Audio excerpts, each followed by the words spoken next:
Hi guys, meron pala akong talong dito. So, 3 peraso to guys. Ang gagawin natin is lalaga muna natin. Yan, ugasan lang muna natin. So, yan guys, ugasan natin. Tapos, may hinanda na akong kawali, nilagyan ko na ng tubig. So, ilagay na natin tong talong. Ayan. Pakuluan lang natin to guys. Hanggang na lumambot yung talong. Ayan, mga 10 to 15 minutes. So, bago lumambot yung talong is magluluto muna tayo ng ham. Ipiprito lang natin yung ham kasi mamaya ilalagay natin sa talong. Gagawin natin siya guys na toppings sa talong natin na lulutuin. So, yan guys, prito lang muna natin yung ating ham. Ayan, hinati ko yung ham guys. Yan, kasi hindi magkasya. So, yan guys, 1/4 yung binili kong ham. Ayan, hinati ko lang siya guys. So, yan, habang hindi pa luto yung ating talong.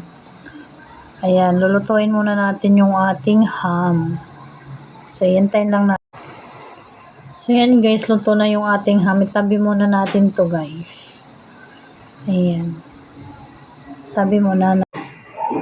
I-check muna natin guys yung ating talong kung malambot na siya guys. Yan, tingnan muna natin. Ay, medyo matigas pa siya. Baliktarin muna natin siya guys. Ayan. Ayan. Tapos, palambutin muna natin to guys. Takpan natin siya ulit.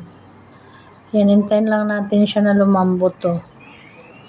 Kasi gagawin natin guys, ipiprito natin yung talong. Tapos, lalagyan natin ng ham, tsaka egg. So, yan guys, habang naghihintay tayo na lumambot tong talong natin, hanguin muna natin yung ating ham. Yan, tingnan na natin kung lumambot na siya. Ay, malambot na. So, yan guys, maya-maya hanguin natin tong ating talong. Ayan. Ayan, patay na natin yung apoy, tapos hanguin na natin yung ating talong kasi na siya, malambot na siya. Ayan, isa-isahin na natin pagtanggal yung ating talong sa ating kawali. Ayan guys. So, habang hinihiwa ko yung talong guys, ayan, hinati ko lang siya sa gitna. Nagpainit na ako ng ating kawali. Kasi ipiprito natin to guys. So, yun, mainit na yung ating kawali. Lagyan na natin ng mantika yan. Yan, hintayin lang natin na uminit yung ating mantika para ilagay natin yung ating talong. So, yan guys, isa-isahin natin paglagay yung ating talong dito sa ating kawali. Ayan, hinati ko yan siya sa gitna. Nabulol na ako guys. So, yan guys, lagyan na natin ng distansya. Ayan, next natin yung pangatlong talong. Ayan guys. So, yan guys. Ilagyan lang natin ng makahinga yung ating talong. So, yan, lagyan natin ng ating itlog sa ibabaw. Ayan. Isa-isa natin lalagyan yan ng itlog. Ayan. So, kumpleto na siya guys. May itlog, may ham. Mamaya-maya lalagyan natin ng ham yung ibabaw ng talong. Ayan guys. Ayan. Buhos na nga natin yung itlog. Ayan guys, buhos na natin. Ayan. Tapos na natin ilagay yung itlog. Lagay naman natin yung ham. So yan guys. Lagay lang natin sa ibabaw. Hinati ko lang siya guys. Ayan, lagay natin sa ibabaw ng talong. Masarap siya guys. Promise. Try nyo to guys. Ano lang siya. Imbis na mag-torta.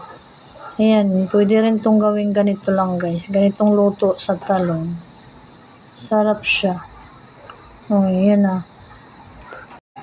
So yan guys. Hintayin lang natin mga 5 minutes. Ayan. So, yan guys. After 5 minutes, luto na siya. Ayan. Hanguin na natin.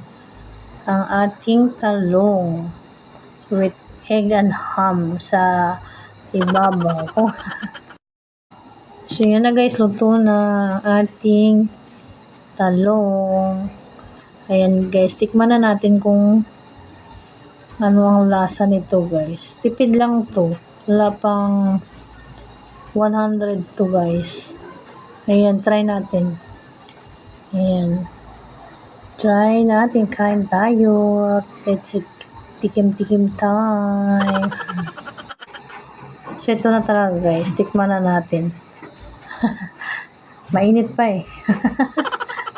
Ayan guys, tikman na natin ang ating nilutong talong na may egg at saka ham. Ayan, masarap siya guys.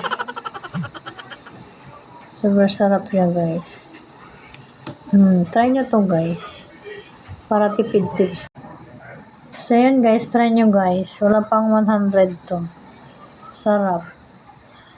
Pwede na talaga sa mga nagtitipid. Hanggang dito na lang guys. Bye-bye. Thank you.